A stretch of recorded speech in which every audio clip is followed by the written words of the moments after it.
Good afternoon. Hi, everyone. My name is Aaron Stillman. As it was introduced, head of product marketing and product education at AB Tasty.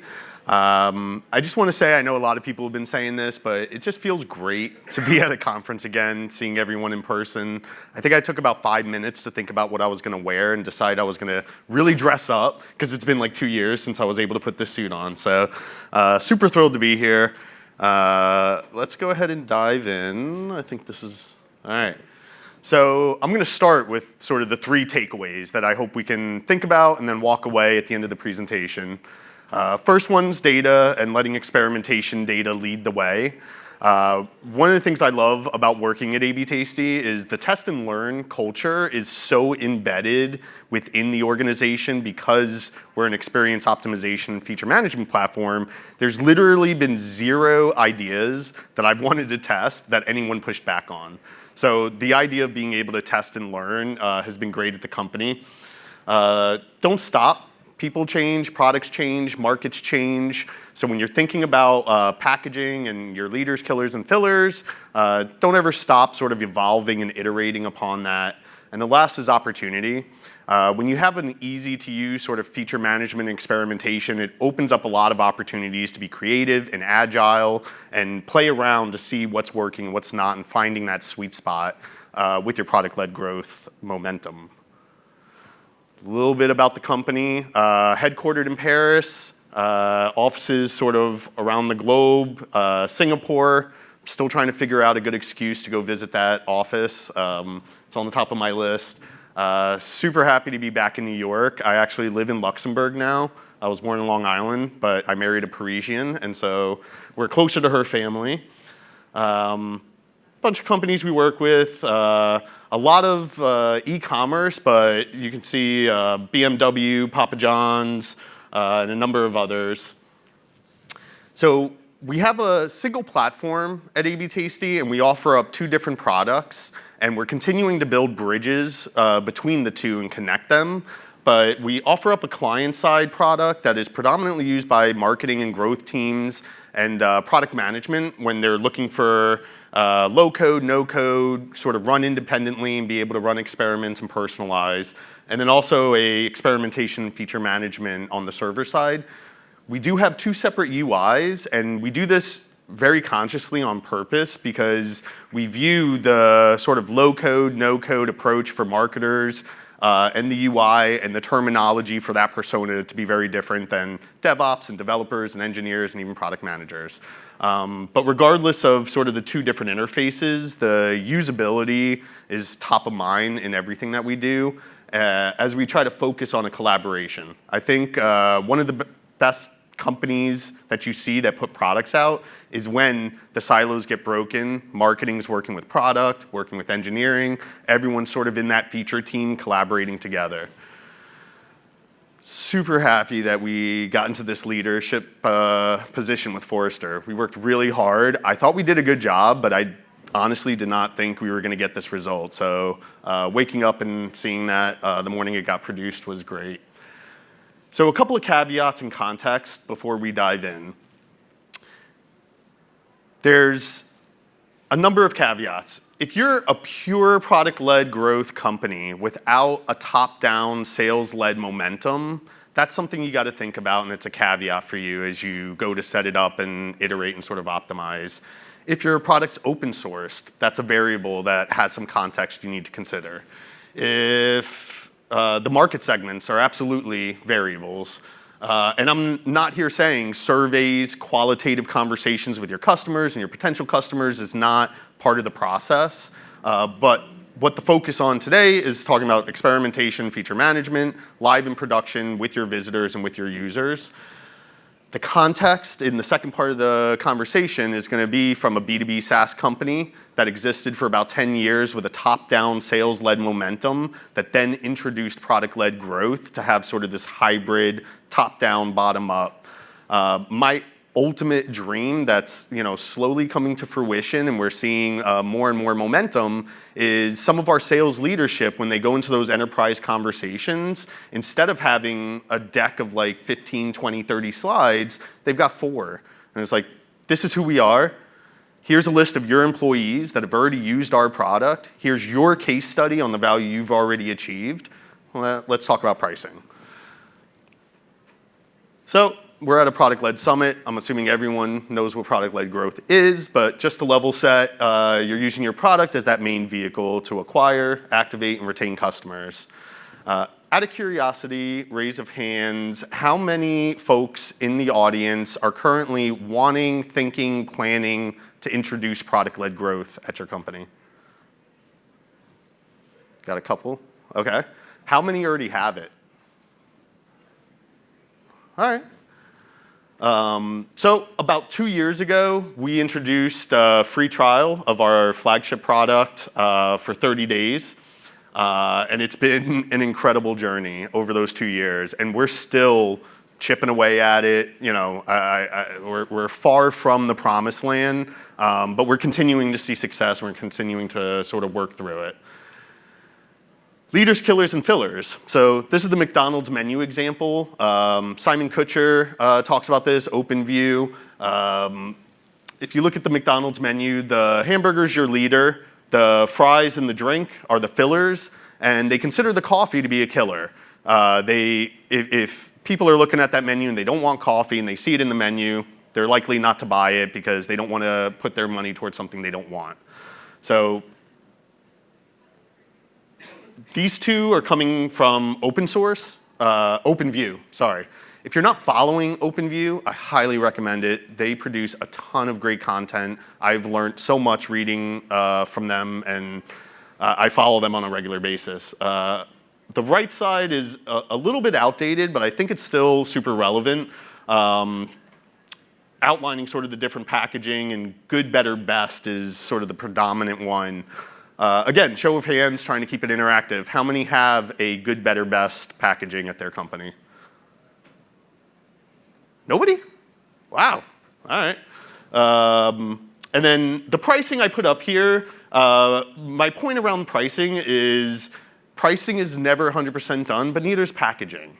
And today we're talking about bundles and packaging, so I think it's relevant just to sort of call that out, that you should also consider packaging to be a never-ending sort of iterative process that you work on. This is an eye chart. It's not meant to make sense for anybody looking at this, but it makes a lot of sense for me as I worked on it with my product management counterparts and a number of other cross-functional stakeholders. So 2 years ago, when we introduced product-led growth, a group of us got deep into the weeds, and this is one of the ways that we went about doing it.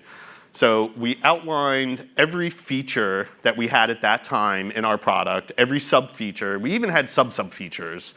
And we had a very long Google sheet with everything listed out. And then we dug into understanding what was the cost of every single feature. Was there a cost to us, and what was that cost every time a user leveraged that feature? Should we put a quota and gate that feature, whether that's in the 30-day free trial, in one of our premium packages, or enterprise packages? And outlined yes or no. Do we want an in-app message when someone hits that feature gate? And what we realized as we were going through this exercise was a lot of the in-app messages could be shared across the functionality. So G1s, were across the board. Some of them we didn't need an in-app message, and some of them we wanted them to be very unique to that feature in order to make it relevant and resonate. We then got into whether it's a freemium or a free trial, do we want a quota? And so how many should our users be able to interact with?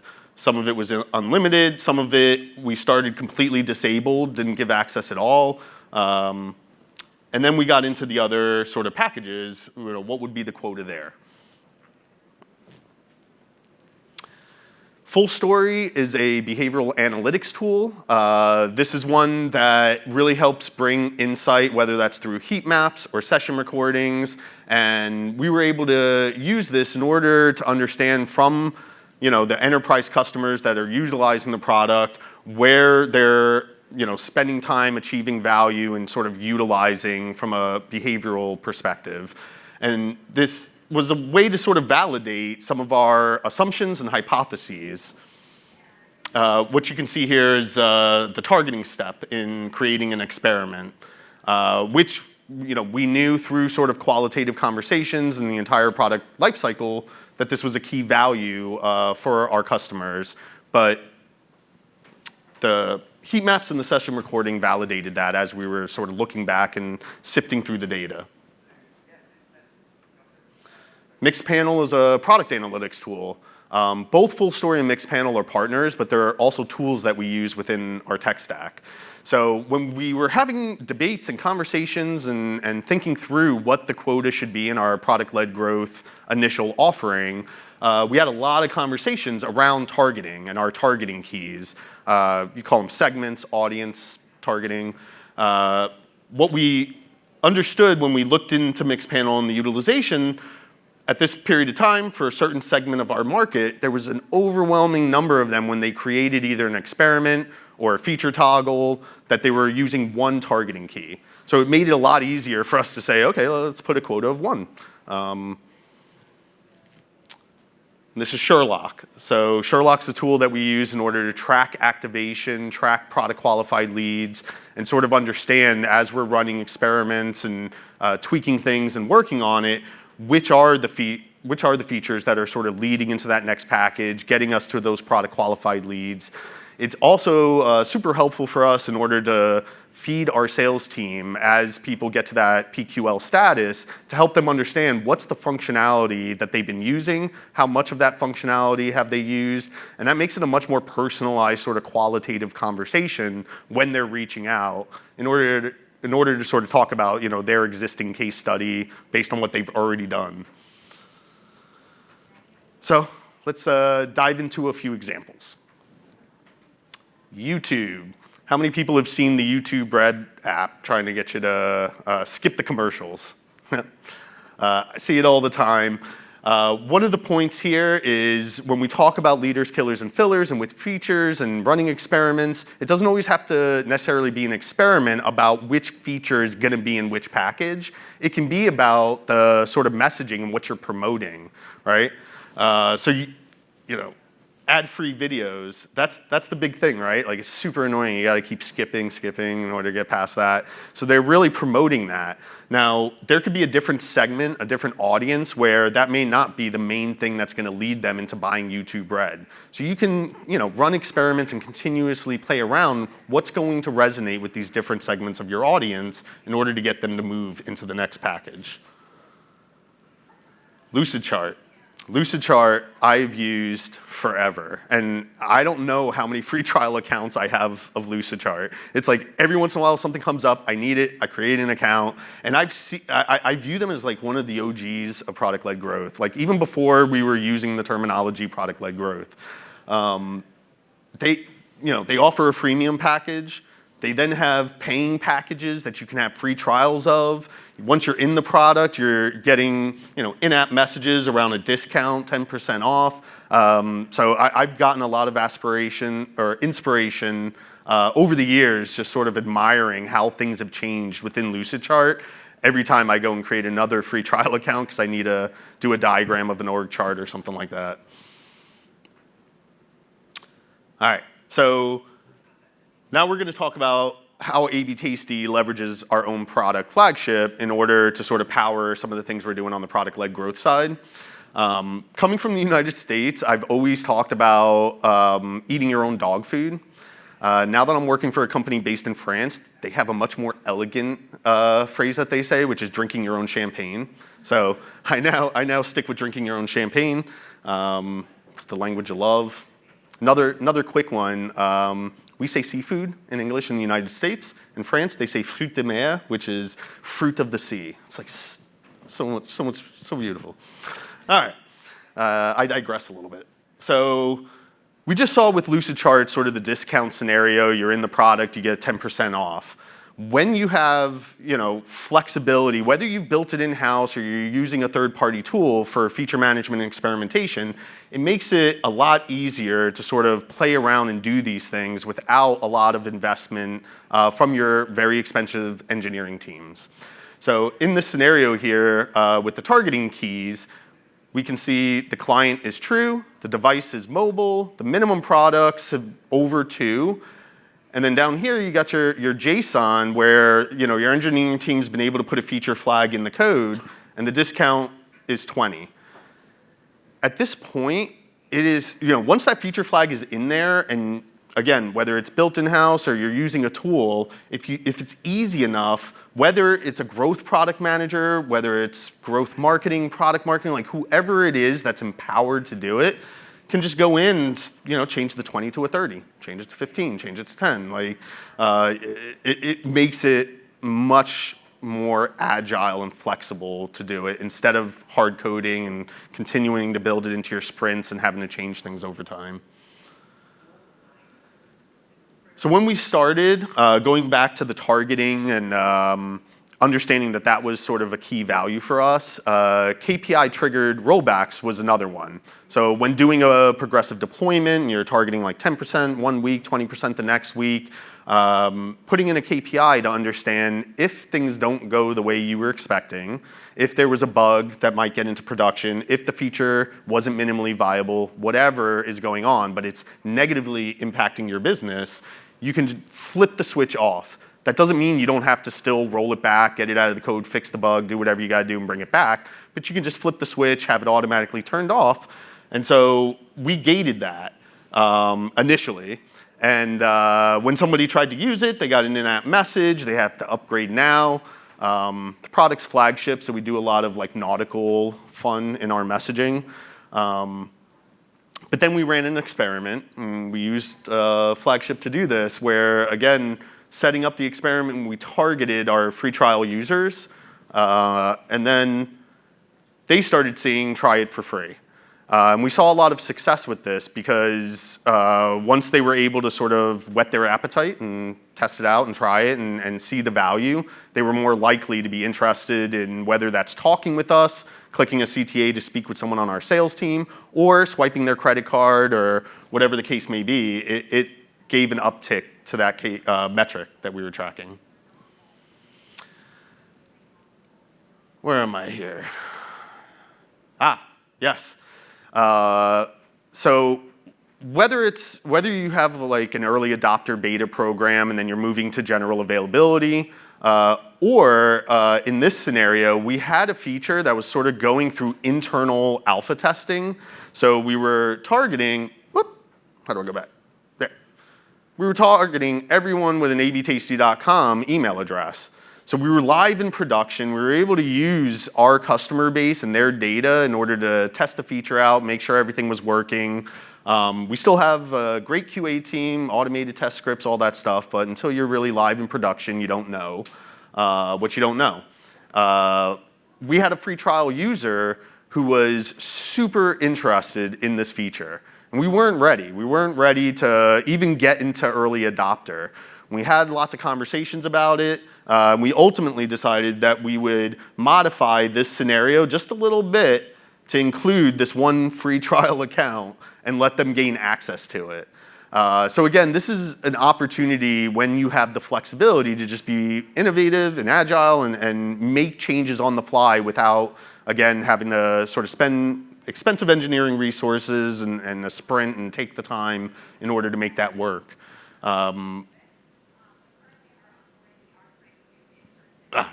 So the reporting within Flagship, we talked about behavioral analytics, we talked about product analytics, but understanding sort of whether it's an experiment or a progressive deployment, what the impact on your business is, how that new variation is influencing things one way or the other is critical in understanding whether you should further move with that investment. I think from a product management perspective, before I got into product marketing, I spent years in product management. I didn't realize at that time this technology existed, and I wish I did. But one of the hardest things is avoiding the gold plating, understanding what really is minimally viable, and then sort of iterating and continuing to invest those engineering resources. The previous talk, it was, how do you know what the next thing to do is, and how do you invest in that strategic while still continuing on the operational side of things? And I think this is one of the things we promote and really stand behind as far as being able to say, all right, just do something really small, test it out in production, see what the feedback is, and then continue iterating on that. And you can sort of feed that into your sprints. We have a framework that basically breaks it down. It's like, 60% enhancements, operational, feature requests coming in from the existing customer base, 20 to 30% on the strategy, longer term projects, and then some tech debt and some bugs, filtered into that in order to sort of build the framework. All right, yeah. So we also take the ecosystem approach. We have a lot of partners, and one of the things we're getting ready to do is working with Mixpanel, who is one of our sort of strategic partners. And I haven't seen this too much in product-led growth in the companies that I've either studied or read about or even interacted with. But we're actually going to start promoting creating a free trial of Mixpanel, where they're going to look to create a free trial of Flagship. We focus purely on the experience optimization and feature management. Not too long ago, we sunset some heat maps and session recordings that we had built into the product a long time ago, and really decided to sort of take this best-in-class approach. And then through the ecosystem with our partners, thinking through what's the value and the success for our customers isn't always solely focused on just our product. Right? The entire tech stack and some of our partners is a big contributor to the overall success that our customers can have. So I'm excited about this one. This is not live in production. We're still sort of working through it, mocking it up, but I'm not sure if this is, my face is not, the face was for the presentation, so that's not gonna be in the product. But I don't know what the message will end up being at the end either, but I'm excited about this. This seems sort of unique and new and something that I haven't seen that I'm interested in testing out. And again, at A/B Tasty, like nobody says no to trying something new, which is fun. I get to do that stuff. So again, 3 takeaways: test and learn which features are your leaders, killers, and fillers. Don't stop. Everything is always evolving and changing. It's never one and done. And then the opportunity. When you have the flexibility to sort of manage your features, run experiments, personalize the experience, you can be very agile, innovative. And I'm seeing more and more in the customers we work with, product management, especially in a product-led growth organization, is having much more influence around packaging, bundling, which features should be considered in which product, and this is a big part of it. So get your seat at the table if you don't have it. I think I left some time for questions. That's it. So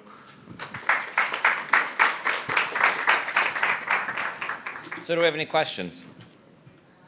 So I know one question that I had was, do you have so you're talking a lot about feature flags. Are there times, can you give an example of when to use them versus when not to use feature flags? Yeah, absolutely. I would say a time not to use a feature flag is when you're looking to run an experiment or a personalization that, let's say, is on the client side, that if you're a product manager, you're maybe not looking to leverage those engineering resources, but just sort of prepare for the next sprint. And you can do that by collecting data, running some client-side experimentation, and then being able to really validate and justify what and why we're doing next based on live production feedback. So that would be an example of not using a feature flag. Excellent. Any other questions around the room? Come on. All right. Huh? Oh, we got one. Oh, look at that. How do you suggest experimenting with B2B apps that necessarily have far fewer users, no address? Yes, this comes up a lot. So yes, from a data science perspective, you kind of need to get to statistical significance, and there's, we leverage Bayesian statistical reporting within our product, and there's a whole methodology, right, around that and when you can consider it. What I would say, and Johnny Logden is another influencer and a guy that we work with, and I love his content on this topic because he speaks a lot about if you don't have a lot of visitors, that doesn't mean you shouldn't run experiments, right? You need to bring in your people, process, and tools and your analysis and analytics in order to understand, okay, maybe from a data science perspective, we haven't reached statistical significance, but based on the data we have collected, let's make an informed decision based on that. So for B2B companies or B2B apps, if you're in that situation, don't not experiment because of it is the big thing I would say. Anything else? Right there. What are some best strategies or tips when you want to monetize a feature that is present in free trial? So, I'm sorry, one more time? You have a feature in a free trial or a freemium plan, and Yep. you want to start monetizing it and move to a premium trial. So how do you prepare the users? How do you build acceptance to the users? And what are some strategies? Yeah. So, a lot of the product-led growth sort of methodology and content is around removing friction, right? But sometimes you want to introduce friction. And I think YouTube is a great example, right? Like those ads are so annoying. Like it has almost gotten me to pay for YouTube Red a few times. And that's friction.